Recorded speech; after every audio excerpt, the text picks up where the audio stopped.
Hello guys! Ito lang masasabi ko nga tungkol sa ICC na yan or International Criminal Court na yan.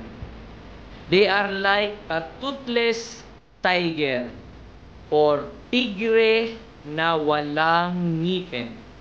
Alam niyo kung bakit?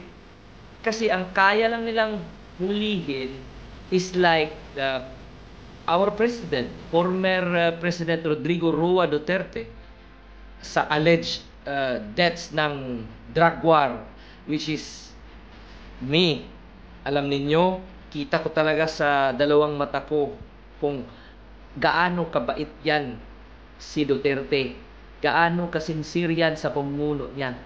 Yung International Criminal Court na yan, bakit hindi nila try hulihin si Benjamin Netanyahu, Prime Minister ng Israel?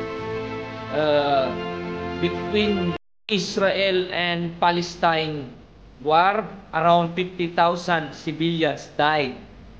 So, why they cannot take him?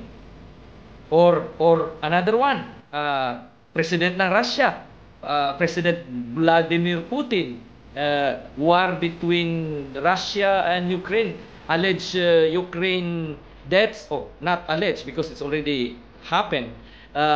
It's around 12,000 Ukrainian civilians. Why they cannot take him? Because maybe they are afraid. These two guys, they are too powerful. So, they try to take our president.